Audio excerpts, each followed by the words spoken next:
नमस्कार, मैं ऋषभ शिमला स्कूल के ऑनलाइन स्टडी में आपका स्वागत करता हूं। आज हम एनसीईआरटी क्लास 10th के जीव विज्ञान के पहले अध्याय जैव प्रक्रम का अध्ययन करेंगे।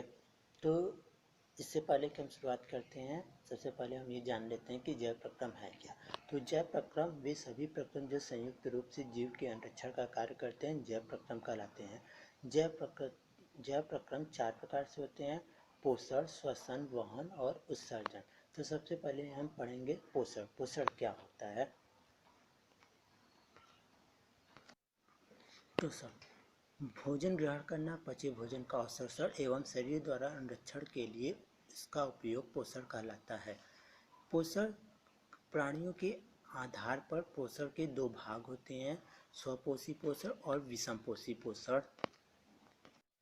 स्वपोषी पोषण का वह तरीका जिसमें जीव अपने आसपास के वातावरण में उपस्थित सरल अजैव पदार्थों जैसे कार्बन डाइऑक्साइड, पानी और सूर्य के प्रकाश से अपना भोजन स्वयं बनाते हैं, स्वपोषी पोषण वाले जीव कहलाते हैं। उदाहरण के लिए हरे पौधे। विषमपोषी पोषण का वह तरीका जिसमें जीव अपना भोजन स्वयं नहीं बनाते बल्कि दूसरे अन्य जीवों पर निर्भर रहते हैं, विषमपोषी पोषण वाले जीव कहलाते हैं। उदाहरण के लिए मानव व अन्य जीव। स्वपोषी पोषण हरे पौधों में तथा कुछ जीवाणुओं जो प्रकाश संश्लेषण कर सकते हैं उनमें स्वपोषी पोषण होता है। स्वपोषी पोषण हरे पौधों में कैसे होता है, यह जानने के लिए हम अध्ययन करते हैं आगे। तो हरे पौधों में स्वपोषी पोषण प्रकाश संश्लेषण के द्वारा होता है। प्रकाश संश्लेषण वह प्रक्रम है जिसमें स्वपोषी बाहर से लिए पदार्थों को संचित ऊर्जा रूप में परिवर्तित कर देते हैं। ये पदार्थ कार्बन डाइऑक्साइड तथा जल के रूप में लिए जाते हैं जो सूर्य के प्रकाश तथा क्लोरोफिल की उपस्थिति में कार्बोहाइड्रेट में परिवर्तित किए जाते हैं। प्रकाश संश्लेषण के लिए कुछ आवश्यक कच्ची सामग्रियों की आवश्यकता होती है, जिसमें कि सबसे पहले कार्बन डाइऑक्साइड की जरूरत पड़ती है जो कि पौधों को वायुमंडल से प्राप्त होता है। यह गैसों के आदान प्रदान द्वारा उन तक पहुँचता है जो कि रंध्रों द्वारा होता है। दूसरा, उनको जल की आवश्यकता होती है। जल पौधों को जड़ों द्वारा भूमि से प्राप्त होता है। फिर क्लोरोफिल की आवश्यकता होती है। क्लोरोफिल हरे पौधों में उनकी पत्तियों में उपस्थित होता है। सूर्य का प्रकाश इन्हें सूर्य से प्राप्त होता है। ये आपस में मिलकर एक अभिक्रिया करती हैं जिनसे ये ग्लूकोज बनाती हैं जो कि पौधों का भोजन होता है। और इस प्रक्रिया के दौरान ये कुछ मात्रा में ऑक्सीजन भी मुक्त करती हैं और जल भी विमुक्त करती हैं। अब हम पढ़ेंगे मनुष्य में पोषण। मनुष्य में पोषण 4 चरणों में होता है, जिसमें कि पहला अंतर्ग्रहण, दूसरा पाचन, फिर अवशोषण, स्वांगीकरण और बहिक्षेपण। तो सबसे पहले हम पढ़ेंगे अंतर्ग्रहण। तो जब हम किसी भी भोज्य पदार्थ को खाते हैं तो सबसे पहले हमारे मुंह में जाता है, तो भोजन का अंतर्ग्रहण मुंह में होता है। उसके बाद भोजन को दांतों के द्वारा चबाया जाता है जिससे कि बड़े भोज्य पदार्थ छोटे भोज्य पदार्थों में टूट जाते हैं। फिर भोजन को लार के साथ पूरी तरह से मिलाने का कार्य जिह्वा के द्वारा होता है। हमारे मुंह में लार ग्रंथियाँ उपस्थित होती हैं जो कि स्टार्च लार को एमिलेज एंजाइम और माल्टोज और शर्करा में परिवर्तित करते हैं। लार ग्रंथि से निकलने वाले रस को लार रस या लाला रस भी कहते हैं। ये भोजन को मीठा भी बनाने का कार्य करते हैं। अब भोजन यहाँ से मुंह से भोजन ग्रसिका में पहुँचता है। मुंह से अमाशय तक भोजन ग्रसिका की क्रमाकुंचक गति द्वारा ले जाया जाता है। ग्रसिका की मांसपेशियों का संकुचन और शिथिलन होता है, इसी को क्रमाकुंचन गति कहते हैं। इसके बाद भोजन अमाशय में पहुँचता है जहाँ पे जठर ग्रंथियाँ उपस्थित होती हैं। ये जठर ग्रंथियाँ 3 तरह के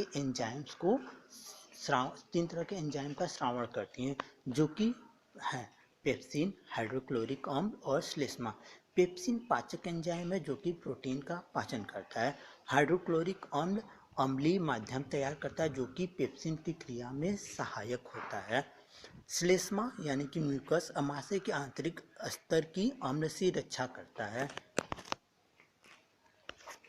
इसके बाद भोजन स्मॉल इंटेस्टाइन यानी कि क्षुद्रांत्र में प्रवेश करता है। यहाँ पर भोजन में आंतरस स्रावित होता है जो कि कार्बोहाइड्रेट को ग्लूकोज में परिवर्तित करता है, वसा को वसा अम्ल और ग्लिसरॉल में परिवर्तित करता है और प्रोटीन को अमीनो अम्ल में परिवर्तित कर देता है। इसके बाद यकृत तथा अग्नाशय सिरे कुछ श्रावण भी प्राप्त करती हैं जो कि इस तरह है। यकृत से पित्त रस स्रावित होता है जो कि पित्त लवण तैयार करता है। यह पित्त लवण वसा की बड़ी गोलिकाओं को छोटी गोलिकाओं में विखंडित कर देता है। अग्नाशय से अग्नाशयिक रस स्रावित होते हैं जो कि एमिलेस एंजाइम है, ट्रिप्सिन एंजाइम है और लाइपेज एंजाइम है। प्रोटीन ट्रिप्सिन एंजाइम की उपस्थिति में पेप्टोन्स में परिवर्तित हो जाता है। लाइपेज वसा को वसा अम्ल में परिवर्तित कर देता है। एमिलेस स्टार्च को ग्लूकोज में परिवर्तित कर देता है। इसके अलावा स्मॉल इंटेस्टाइन यानी क्षुद्रांत में दीर्घ रोम उपस्थित होते हैं जो कि अवशोषण का सतही क्षेत्रफल बढ़ा देते हैं जिससे कि भोजन का अवशोषण ज़्यादा से ज़्यादा हो सके।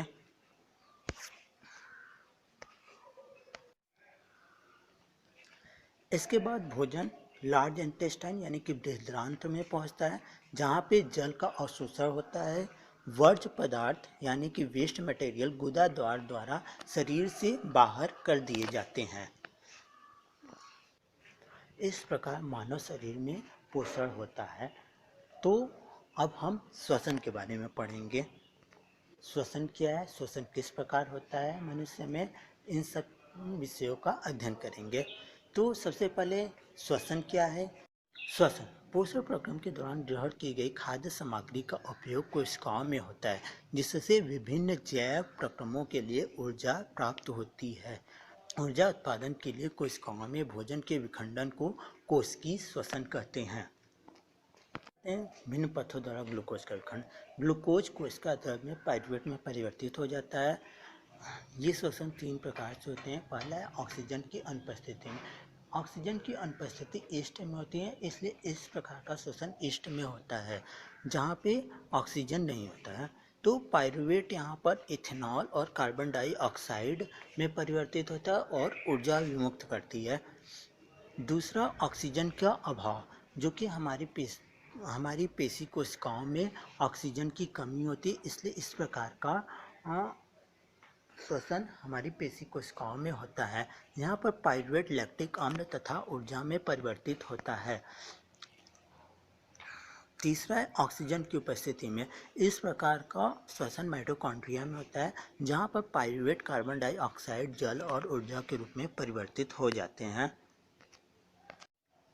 प्राणियों के आधार पर श्वसन को 2 भागों में बांटा गया है।